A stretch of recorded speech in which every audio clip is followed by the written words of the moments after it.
Olha aqui, gente, o Júnior Lima desabafando sobre os boatos de que era gay. Por conta dessa história que perseguiu o Júnior Lima muito tempo, desde a época da dupla com a Sandy. Que ele era gay? É, que ele era gay, agora ele é casado, a Mônica mulher tá grávida. Ele não é ex-gay. Ele não é ex-gay. Os Olha boatos aqui, e ele de que ele dizendo, fosse. foram longas horas de terapia e crises de pânico. O quê? E ele diz o seguinte, Júnior Não, Lima gente. desabafou sobre o Tá bullying tudo que errado. sofria durante a infância em entrevista ao canal do YouTube do cineasta Fernando Gronstein, que é o irmão do Luciano Huck, né? Em um episódio sobre bullying. E ele diz, o Júnior, dizendo, comecei com 6 anos, a gente já foi sucesso desde a primeira apresentação que a gente fez, ele e a Sandy. Imagina como isso não repercute dentro de um colégio. Meu pai tinha acabado de conseguir subir alguns degraus e colocou a gente numa escola muito boa.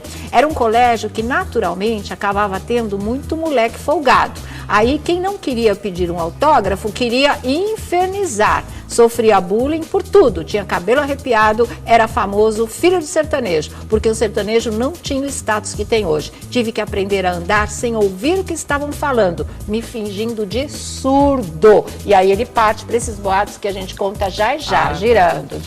De volta aqui ao nosso programa, não é? A gente tinha terminado o nosso assunto, que era o Do Júnior Brito. Lima. Ah, não, do Júnior, faltava Falta aquela a parte. história, né, de que ele ficou mal, tá aqui, olha. E ele fala, o cantor ainda comentou sobre os boatos que surgiram em relação à sua orientação sexual. E ele disse, demorou para eu entender que isso era uma armadilha em que eu caía. Quando começou a se falar de homofobia, eu era mais moleque, falava que não era homofóbico.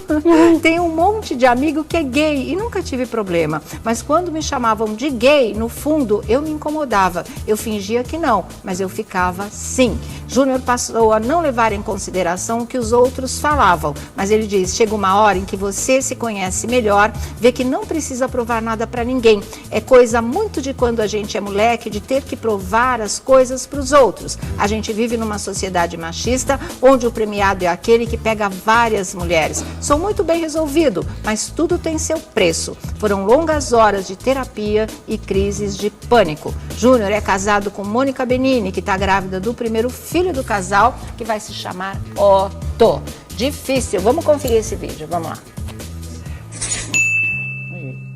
E aqui estamos. Aqui estamos, muito bem, oi.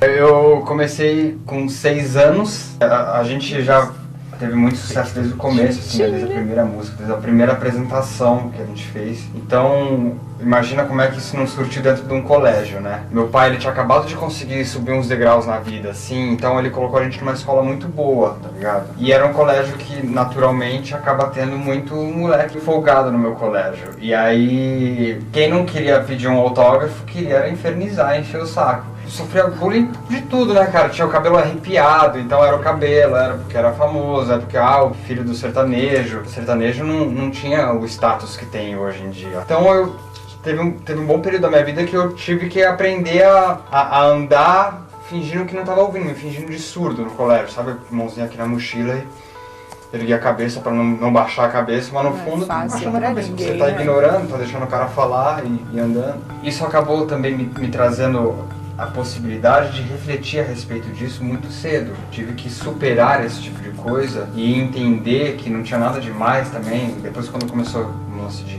gay, foram fases assim, tipo, de vez em quando acontecia, aí passava um tempo sem acontecer, daqui a pouco saiu uma notícia, porque aí depois começou a ir pra mídia. Já te arrumaram algum namorado na imprensa? Já.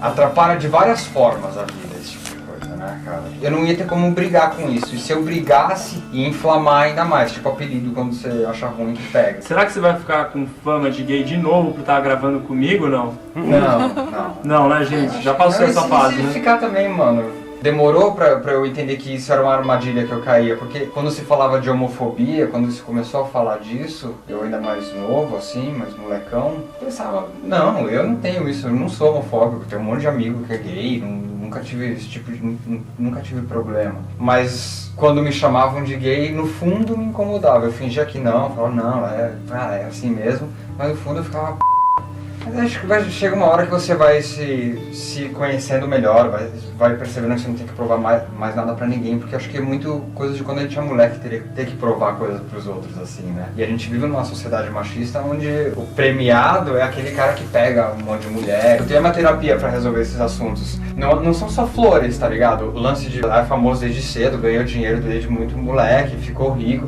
Mano, a custo do que, tá ligado? Tudo tem seu preço e normalmente é inversamente proporcional. Então assim, eu tô ligado às minhas longas horas de terapia, de crise de síndrome do pânico, porque as pessoas sentem o que você sente, o cara do teu lado também sente, tá ligado? Quando você tá se sentindo reprovado por alguma coisa, aquilo te dói, no outro também dói e às vezes pode ser que do dobro. Qual que é o momento mais escuro que você passou nessa fase? Foi no hiato ali, depois de Sandy Júnior, e eu fiquei muito tempo em casa, com tempo pra refletir. Sem nenhum namoro, tipo, meio traumatizado com relações mal sucedidas. É uma coisa que começa a te puxar pra baixo, tá ligado? É uma parada meio depressão, assim, porque é uma tristeza que no dia seguinte tá um pouquinho maior, que no dia seguinte talvez você não tá percebendo. E aí quando eu vi, eu comecei a ter crise de pânico, crise de ansiedade. E aí, mano, quando eu vi, eu tava surtando, ficando maluco, tá ligado? Nunca falei disso, publicamente. Não pede pra cortar depois. Não, tudo certo. Não fui buscar remédio, tá ligado? Não cortei caminho. Eu fui abrir mais a ferida, entender qual era ela. Sofrer a dor. Que é super importante pra poder superar. Você tem que cicatrizar, tá ligado? Não dá pra... Não se corta caminho na vida, cara. Só fazer uma defesa justa aqui. Às vezes tem pessoas que precisam tomar medicamento, remédio.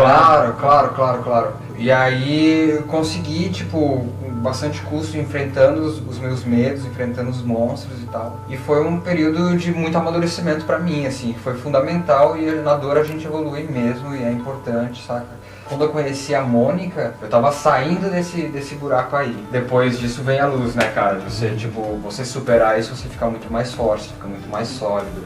Fiquei com muito mais força pra trampar, e aí comecei a realizar muito mais coisas de lá pra cá. E aí as pessoas, como me viram desde muito cedo na mídia, acham que elas me conhecem muito e que sabem por tudo que eu vivi e que aí assim elas podem, sabe? Então, tipo, é complicado isso. Pra terminar, e se teu filho for gay? Mano, eu vou só amar o que ele quiser assim ser. mesmo, né? Daqui a pouco assume. Eu vou dar o suporte para ele se tornar o melhor ser humano possível pro mundo. Por exemplo, a gente tá montando o quarto dele. A gente tá escolhendo cores neutras. Nenhuma cor azulzinha porque é homem, ou se fosse mulher não seria a cor de rosinha, tá ligado? A gente, desde o início, a gente tá se preocupando em criar da forma mais neutra possível. Porque eu entendo hoje em dia, não é uma escolha da pessoa. Não é uma opção que ela faz, tá ligado? Aquilo nasce dentro dela, mas ele vai ser quem ele quiser ser. É isso.